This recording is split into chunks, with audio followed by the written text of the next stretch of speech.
আমাদের পথ মত ভিন্ন হতে পারে, আমাদের মধ্যে বিভিন্ন ইস্যুতে বিতর্ক বিরোধ থাকতে পারে, তবে আমাদের মধ্যেকার বিতর্ক বিরোধ যেন শত্রুতায় রূপ না নেয়। আজকের এই মহতী অনুষ্ঠানের শুরুতেই আমি বাংলাদেশের জন্মযুদ্ধে বীর শহীদদের অত্যন্ত শ্রদ্ধা ভরে স্মরণ করতে চাই, যাদের আত্মত্যাগে আমাদের স্বাধীন সার্বভৌম এই প্রিয় বাংলাদেশ, মুক্তিযুদ্ধে যারা আহত হয়েছেন, পঙ্গু হয়েছেন, সেই সকল আহত পঙ্গু মুক্তিযোদ্ধাদের প্রতি আমার গভীর শ্রদ্ধা এবং সম্মান। তাদের উদ্দেশ্যে বলতে চাই, আপনাদের এই সাহসী ভূমিকা এখনো বাংলাদেশের স্বাধীনতা প্রিয় মানুষের জন্য প্রেরণার উৎস। 1971 সালের স্বাধীনতা অর্জনের যুদ্ধ থেকে শুরু করে 2024 সালে দেশ এবং জনগণের স্বাধীনতা রক্ষার যুদ্ধ, এভাবে দেশের প্রতিটি ক্রান্তি লগ্নে যারা জীবন দিয়েছেন, আহত হয়েছেন, নির্যাতন নিপীড়নের শিকার হয়েছেন, তাদের প্রতি বিনম্র শ্রদ্ধা। বাংলাদেশের সবচেয়ে গৌরবময় পুরস্কার স্বাধীনতা পুরস্কার। এটি বাংলাদেশের সবচেয়ে গৌরবজনক রাষ্ট্রীয় সম্মান। স্বাধীন বাংলাদেশের বিভিন্ন ক্ষেত্রে যারা দেশ এবং জনগণের জন্য স্মরণীয় অবদান রেখেছেন কিংবা ইনশাআল্লাহ ভবিষ্যতে রাখবেন, তাদেরকে রাষ্ট্রীয় সম্মাননায় ভূষিত করতে বাংলাদেশের স্বাধীনতার ঘোষক শহীদ রাষ্ট্রপতি জিয়াউর রহমান 1977 সালে স্বাধীনতা পুরস্কার প্রবর্তন করেছিলেন।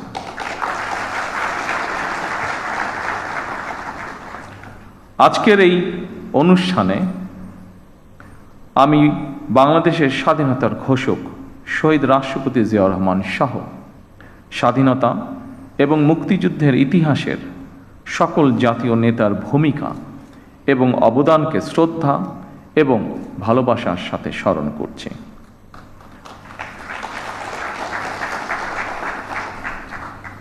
আমরা যদি হীন দলীয় স্বার্থে আমাদের ইতিহাসের জাতীয় নেতাদের ভূমিকাকে শ্রদ্ধার সঙ্গে স্মরণ করতে কার্পণ্য করি, তাহলে ভবিষ্যতের ইতিহাস আমাদেরকেও ক্ষমা করবে না।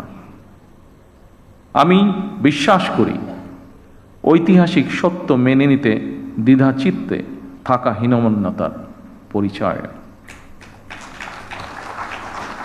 সম্মানিত উপস্থিতিবৃন্দ, স্বাধীনতা, মুক্তিযুদ্ধ, বিজ্ঞান ও প্রযুক্তি, চিকিৎসাবিদ্যা, শিক্ষা, সাহিত্য, সংস্কৃতি, ক্রীড়া, পল্লী উন্নয়ন, সমাজসেবা, জনসংখ্যা নিয়ন্ত্রণ, জনপ্রশাসন, গবেষণা ও প্রশিক্ষণ এবং অন্য কোনো ক্ষেত্রেও যারা গৌরবোজ্জ্বল ও কৃতিত্বপূর্ণ অবদান রেখেছেন, এমন ব্যক্তি, গোষ্ঠী, প্রতিষ্ঠান এবং সংস্থাকে প্রতি বছর দেশের সর্বোচ্চ জাতীয় পুরস্কার স্বাধীনতা পুরস্কার ভূষিত করা হয়।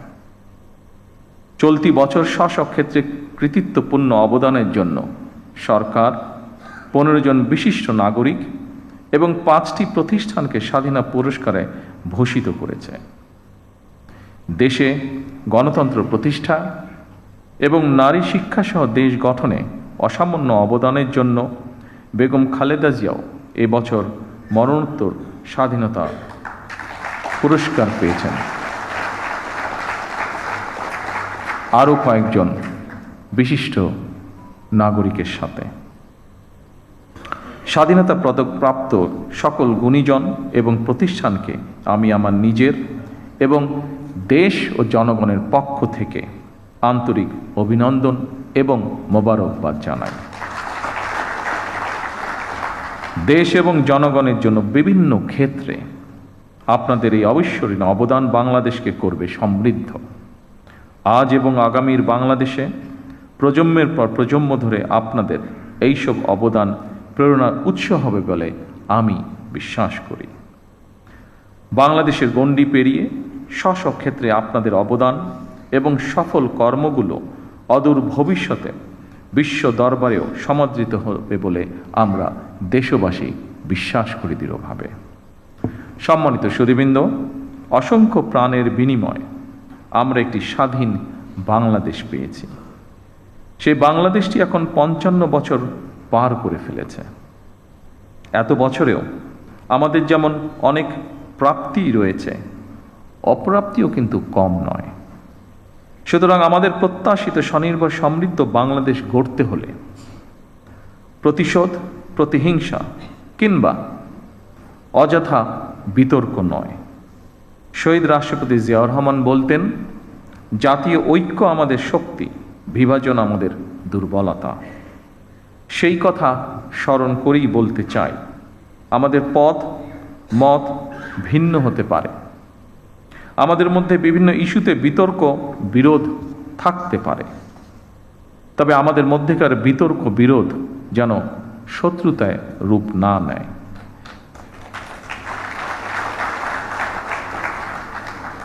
দেশের স্বার্থে অবশ্যই সে ব্যাপারে আমাদের সবাইকে অত্যন্ত সতর্ক থাকা জরুরি, কারণ বাংলাদেশের স্বার্থ বিরোধী চক্র এখনো সুযোগের অপেক্ষায় রয়েছে। সম্মানিত সুধীবৃন্দ, সম্মানিত সভাপতি, দুর্নীতি দুঃশাসনে পর্যদস্ত একটি ভঙ্গুর অর্থনীতি, দুর্বল শাসন কাঠামো আর অবনতিশীল আইন শৃঙ্খলা পরিস্থিতির ভেতর দিয়ে নতুন সরকার যাত্রা শুরু করেছে। আইন শৃঙ্খলা পরিস্থিতির উন্নয়ন, দুর্নীতি নিয়ন্ত্রণের মাধ্যমে জনজীবনে শান্তি নিরাপত্তা ফিরিয়ে আনাই হচ্ছে আমাদের সরকারের অন্যতম প্রধান অগ্রাধিকার। বাংলাদেশের বর্তমানে এক বিশাল সংখ্যক কর্মক্ষম জনগোষ্ঠী রয়েছে। কর্মক্ষম এই জনগোষ্ঠীর জন্য কর্মসংস্থান তৈরির এই মুহূর্তে হচ্ছে বড় চ্যালেঞ্জ। শুধু অর্থনীতি নয়, ফ্যাসিবাদী শাসন আমলে আমাদের শিক্ষা ব্যবস্থাও বিপর্যয়ে নেমে এসেছিল। এমনকি ইন্টারিম গভর্নমেন্টের সময়ও শিক্ষা ব্যবস্থায় শৃঙ্খলা ফেরেনি দুঃখজনকভাবে। বর্তমান প্রতিযোগিতামূলক বিশ্বে টিকে থাকতে হলে দেশের শিক্ষা ব্যবস্থাকে আধুনিক এবং অবশ্যই কর্মমুখী করতেই হবে। শিক্ষা ব্যবস্থাকে বাস্তবমুখী করার কাজটিও আমরা শুরু করেছি। দেশের অর্ধেকের বেশি নারীদের জন্য নিরাপদ বাংলাদেশ গড়ে তুলতে না পারলে আমাদের কোনো উদ্যোগই সহজে সফল হবে না। এভাবে প্রতিটি সেক্টরকে চিহ্নিত করে সরকার কর্ম পরিকল্পনা বাস্তবায়নের কাজ এরই ভিতরে শুরু করেছে। জনগণের রাষ্ট্র পরিচালনার দায়িত্ব পাওয়ার আগেই আমরা বিস্তারিতভাবে দেশের জনগণের সামনে দলীয় ইশতেহার ঘোষণা করেছিলাম। রাষ্ট্র মেরামতের অঙ্গীকার নিয়ে আমরা প্রকাশ্যে জুলাই সনদ বাস্তবায়নের জন্য স্বাক্ষর করেছিলাম। জনগণ আমাদের প্রতিটি অঙ্গীকারের পক্ষে সমর্থন জানিয়েছেন। এবার আমাদের অঙ্গীকার বাস্তবায়নের পালা। সম্মানিত সকল উপস্থিতিবৃন্দ, আমরা ইতিমধ্যেই জনগণের সামনে দেওয়া অঙ্গীকার বাস্তবায়নের কাজ শুরু করেছি। আমরা দলীয় ইশতেহারে এবং স্বাক্ষরিত জুলাই সনদের প্রতিটি দফা, প্রতিটি অঙ্গীকার অক্ষরে অক্ষরে পালন করব ইনশাআল্লাহ। আমি বিশ্বাস করি ব্যক্তিগতভাবে পুঁথিগত পরিবর্তনের চেয়ে মানসিকতার পরিবর্তন অত্যন্ত বেশি জরুরি। বিএনপি সরকার যতবার রাষ্ট্র পরিচালনার সুযোগ পেয়েছে বারবার চেষ্টা করেছে এর প্রমাণ দিতে। সম্মানিত উপস্থিতিবৃন্দ, বৈশ্বিক যুদ্ধ পরিস্থিতির মধ্যেও আমরা সবকিছু চেষ্টা করছি স্বাভাবিক রাখার। বিশ্বের সকল দেশে তেল ডিজেলের দাম বাড়ানো হলেও আমরা জনদুর্ভোগের কথা বিবেচনা করে এখন পর্যন্ত এই সিদ্ধান্তটি নেইনি। এই